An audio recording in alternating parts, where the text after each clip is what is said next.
Novel سننے والے شائقین کو السلام علیکم۔ آج میں آپ کے لیے لے کر آئی ہوں زینہ شرجیل کی قلم سے لکھا گیا ونی بیس پر ناول، جو کہ تھوڑا سا رومانٹک بھی ہے، خون بہا پر یہ لکھا گیا ہے، تھوڑا سا بولڈ بھی ہے۔ آپ لوگوں نے سن کے اپنی قیمتی رائے ہمارے کمنٹ باکس میں لازمی دینی ہے تاکہ ہم اور اچھے ناولز آپ کے لیے لا سکیں۔ چینل کو سبسکرائب لازمی کیجیے گا اور ویڈیو کو لائک کر دیجیے گا۔ ارے واہ بھائی ساسو جی، آپ نہ دن بدن جوان ہوتی جا رہی ہو۔ شفیق کمرے کے اندر داخل ہوتا ہوا کشمالہ کو دیکھ کر بولا،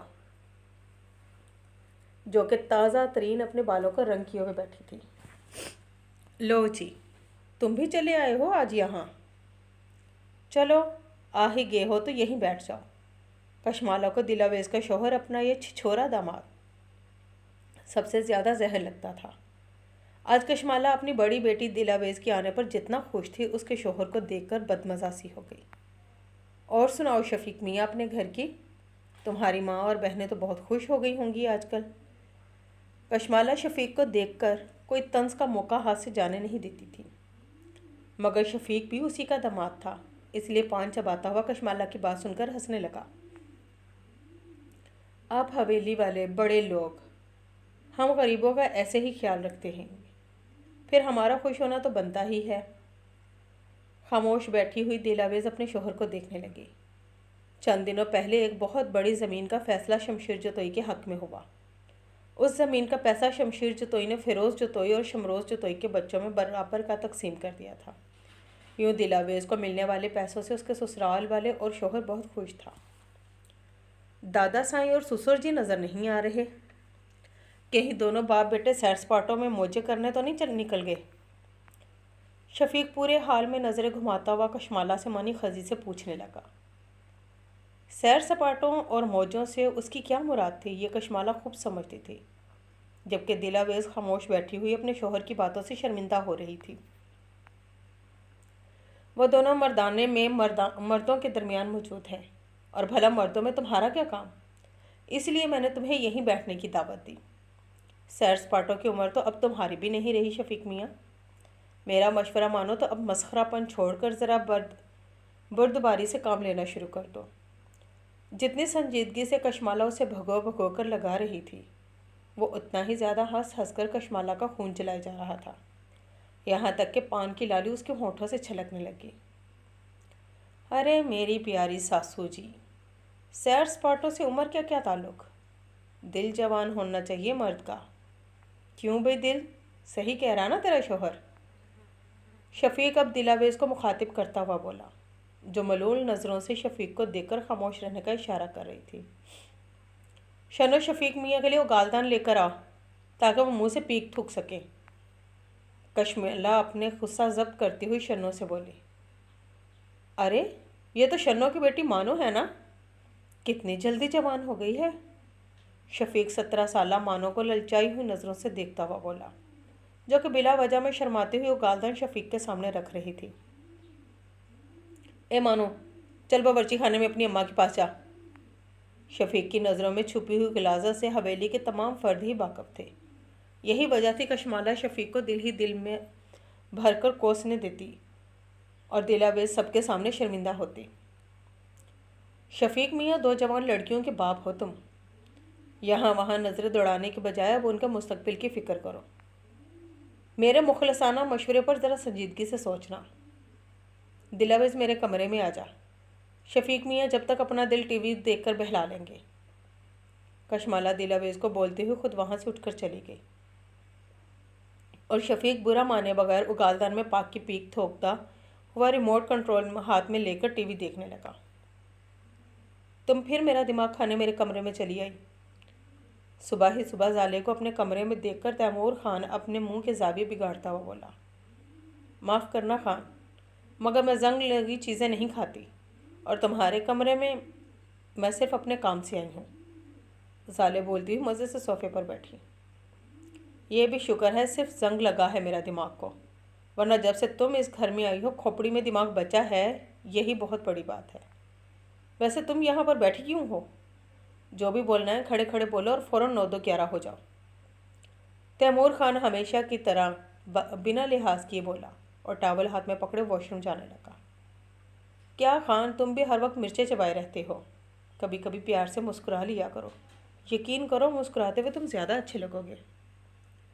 زالے اس کو مشورہ دیتی ہوئی صوفے سے اٹھی، وارڈروب کھول کر تیمور خان کے کپڑے نکالنے لگی۔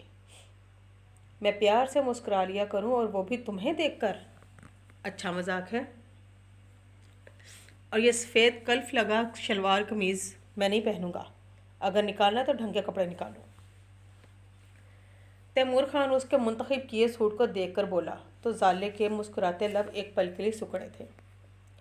اگر تم یہ کپڑے پہنتے تو مجھے خوشی ہوتی۔ خیر، زالے اپنے خان کی خوشی میں بھی خوش ہے۔ وہ تیمور خان کو بولتی ہوئی قمیض شلوار دوبارہ وارڈروب میں رکھنے لگی۔ تیمور خان نے دیکھا اس کے ہونٹ اب مسکرا نہیں رہے تھے اور تیمور خان اس کے ہونٹوں سے مسکراہٹ نہیں چھین سکتا تھا۔ رہنے دو، اگر یہ قمیض شلوار نکال ہی دیا ہے تو آج یہی پہن لوں گا۔ اب جلدی بولو کس کام سے آئی تھی؟ تیمور خان اس کے ہاتھ سے اپنے کپڑے لیتا ہوا پوچھنے لگا تو زالے بے ساختہ مسکرا دی۔ یوں ہی تھوڑی نا خان پہ دل ہارا ہے۔ زالے بہت آہستہ سے بڑبڑائی تھی۔ کیا؟ تیمور خان کو واقعی سنائی نہیں دیا۔ زالے نے اس کو کیا بولا؟ میں کہہ رہی تھی وہ جو میری سہیلی ہے نا زرمینے۔ زالے ایک دم سے تیمور خان کو بولنے لگی۔ اب یہ نہ کہنا کہ تمہیں اس کے گھر چھوڑ کر آؤں۔ اس کا بھائی سالہ ایک نمبر کا کمین۔ تیمور خان غصے میں بولنے لگا۔ اوئے خان، گالی نکال کر زبان گندی کرنے کی ضرورت نہیں ہے۔ مانا اس کا بھائی لفنگا ہے مگر میری سہیلی بری نہیں۔ اس کے باوجود اگر تم چاہتے ہو میں زرمینے کے گھر نہیں جاؤں تو پھر میں نہیں جاؤں گی۔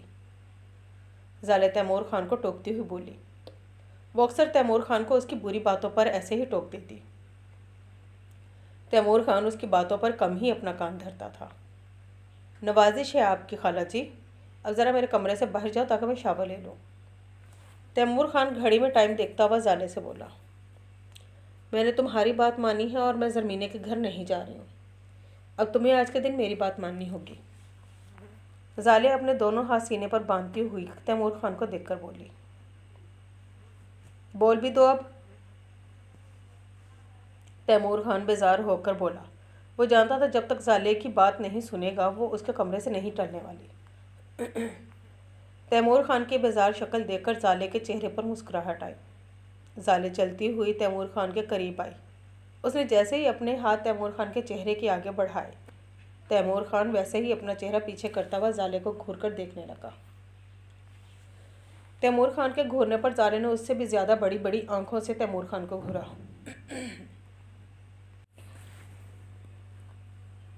اب تیمور خان خاموش کھڑا ہو زالے کی کارروائی دیکھ رہا تھا۔ وہ مزے سے اس کی مونچھوں کو تاؤ دے کر اوپر کر رہی تھی۔ کلف کپڑوں میں اچھا لگتا ہے انسان، میں نہیں۔ اپنے اندر کا کلف نکال پھینکو خان، آنٹی سے آ کر بات کیا کرو۔ کل کھانے کی میز پر تمہارے رویے سے ان کو کافی دکھ ہوا۔ میں کلف زدہ کپڑوں میں آج ایک نرم انسان کو دیکھنا چاہوں گی جو اپنی ماں سے اپنے کل کے رویے کی معافی مانگے۔ زالے بہت نرم لہجے میں تیمور خان کو دیکھتی ہوئی سمجھانے لگی، جیسے وہ کوئی چھوٹے بچے کو سمجھا رہی ہو۔ میری امی کی چمچی ہو تم پوری۔ تیمور خان اپنی مونچھوں سے اس کا ہاتھ جھٹک کر بولا، جیسے تم اپنی دادی حضور کے چمچے ہو۔ وہ تیمور خان کے بال بگاڑتی ہوئی بولی، میں کسی کا چمچہ ومچہ نہیں ہوں، میں دادی حضور سے پیار کرتا ہوں۔ وہ زالے کا ہاتھ پکڑ کر سنجیدگی سے بولا، تو پھر دوسرے کے پیار کو بھی چمچہ گیری کا نام مت دو، میں بھی آنٹی سے پیار کرتی ہوں۔ زالے تیمور خان سے اپنا ہاتھ چھڑا کر اس کے کمرے سے باہر نکل گئی۔ وہ کچن میں موجود رات کے لیے کھانا بنا رہی تھی تب اسے خوشگوار حیرت کا احساس ہوا۔ اس نے تیمور خان کو کمر سے نکلتا ہوا دیکھا۔ وہ کلف لگے سفید قمیض شلوار میں زرین کے گرد اپنے بازو حائل کیے آہستگی سے اسے کچھ کہہ رہا تھا۔ زالے کچن کی کھڑکی سے یہ منظر دیکھ کر مسکرانے لگی۔ بہت بہت شکریہ تمہارا۔ تیمور خان کے گھر سے باہر جانے کے بعد زرین کچن میں آ کر زالے سے بولی۔ کس بات کا آنٹی؟ زالے نہ سمجھنے والے انداز میں زرین کو دیکھ کر پوچھنے لگی۔ یہ تو تیمور خان والا کمال کیا ہے تم نے، اس کی بات کر رہی ہوں۔ زرین مسکرا کر زالے کو دیکھتی ہوئی بولنے لگی۔ میں نے کوئی کمال نہیں کیا آنٹی، آج خان کا اچھا موڈ تھا۔ زالے انجان بنتے ہوئی بولنے لگی تو زرین نے اس کے پاس آ کر اس کے دونوں ہاتھ تھامے۔ تم اچھی لڑکی تو ہو، بہت اچھی بہو بھی ثابت ہوگی اس حویلی کی۔ زرین کی بات سن کر زالے کا دل بہت زور سے دھڑکا تھا۔ آنٹی؟ وہ بے یقینی سے پوری آنکھیں کھولے زرین کو دیکھنے لگی۔ خان تمہاری آنکھوں میں پنپتے ہوئے جذبے کو پہچان سکے یا نہ پہچان سکے، مگر خان کی ماں پہچان سکتی ہے۔ زرین بولتی ہوئی زالے کے ہاتھ پر نرمی سے دباؤ ڈال کر وہاں سے چلی گئی۔ ہماری ٹکٹ کینسل کیوں نہیں کروائی آپ نے شمروز؟ اب میں اس حالت میں زغم کو چھوڑ کر اعجاز بھائی کے پاس تو جانے سے رہی۔ رمشا سوپ کا پیالہ بیڈ پر بیٹھے ہوئے زیغم کو دیکھتے ہوئے شمروز سے بولی، جو کہ زیغم کے بیڈ روم میں آ کر رمشا سے اس کے اور بچوں کی پیکنگ کے بارے میں پوچھ رہا تھا۔ اس بات کا شکوہ تم مجھ سے نہیں، اسی سے کرو۔ اسی کے کہنے پر میں نے ٹکٹ کینسل نہیں کروائے تھے۔ اب تم جانو اور یہ۔ شمروز جوتوئی کے جواب دینے پر رمشا زیغم کو گھورنے لگی۔ اسد اور وفا کے اسکول کی چھٹیاں تھیں۔ رمشا کا چھوٹا بھائی اسے اور بچوں کو اپنے پاس اسلام آباد بلوا رہا تھا، مگر 3 دن پہلے جب شمروز جوتوئی زیغم کو زخمی حالت میں گھر لے کر آیا تھا تب رمشا نے اپنے اسلام آباد جانے کا پروگرام کینسل کر دیا تھا۔ چچی 3 دن گزر گئے ہیں، اب تو سر کی پٹی بھی کھل چکی ہے، میں بالکل ٹھیک ہوں۔ چاچو کے کہنے پر گھر پر ہی ریسٹ کر رہا تھا اور اب تو اس بیڈ پر لیٹے لیٹے اکتا چکا ہوں۔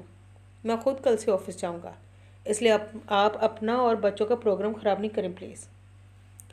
زیغم نہیں چاہتا تھا کہ اس کی وجہ سے رمشا اور بچوں کا پروگرام خراب ہو، ویسے بھی اب اس کو اپنا آپ بالکل فٹ محسوس ہو رہا تھا۔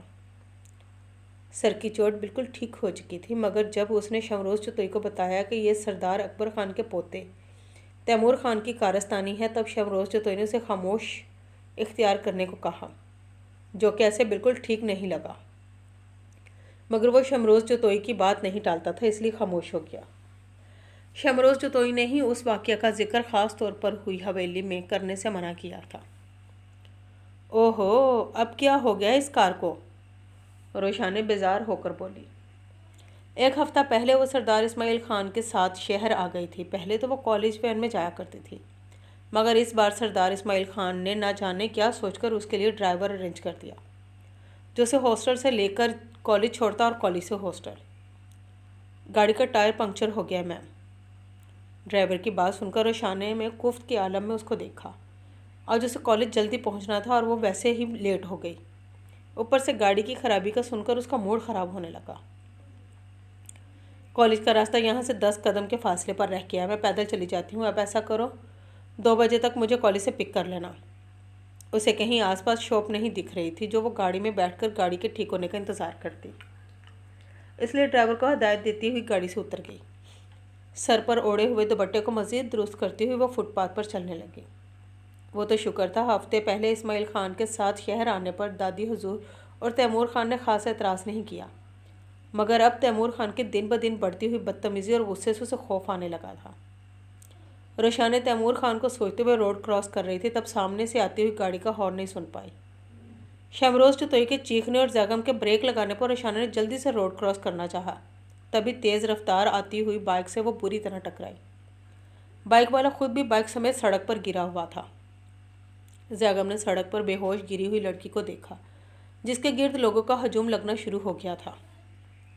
بائک والا تو ہوش حواس میں تھا مگر وہ لڑکی بے ہوش ہو چکی تھی۔ شمروز جوتوئی کے کہنے پر زیغم نے کار سائڈ پر کھڑی کی۔ چاچی یہ تو وہی ہے افو کی بیٹی۔ زیغم نے جتنی حیرت سے شمروز جوتوئی کو کہا وہ روشانے کو غور سے دیکھنے لگا۔ ایک لڑکی آگے بڑھ کر اپنے ہاتھ میں موجود بوتل سے روشانے کے منہ پر پانی ڈالنے کی کوشش کر رہی تھی۔ یہ میری بھانجی ہے بیٹا، اٹھو۔ شمروز جوتوئی آگے بڑھ کر بولا، اس لڑکی کو بتاتا ہوا ساتھ ہی روشانے کو بھی اٹھانے لگا۔ سر، ان کے سر پر چوٹ آئی ہے، ان کو تو فوری ٹریٹمنٹ کی ضرورت ہے۔ وہ لڑکی شمروز جوتوئی سے بولی۔ زیغم ان کے پاس آ کر روشانے کو اٹھا کر کار کی طرف لے جانے لگا۔ پیشنٹ کا نام کیا ہے؟ ڈاکٹر نے شمروز جوتوئی کو دیکھ کر سوال کیا۔ روشانے، جواب زیغم نے دیا، جس پر شمروز جوتوئی زیغم کو دیکھنے لگا۔ زیغم نے کندھے اچکا کر شمروز کو لا علمی کا اظہار کیا، مگر ڈاکٹر کو تو کوئی نہ کوئی نام بتانا تھا، اب نہ جانے افو نے اس کا کیا نام رکھا تھا۔ جی تو مسٹر شمروز، گھبرانے کی کوئی ضرورت نہیں ہے، روشانے کا پاؤں موڑنے کی وجہ سے ہلکی سی موچ آئی ہے، جس آئنٹمنٹ کے مساج سے کل تک ٹھیک ہو جائے گی۔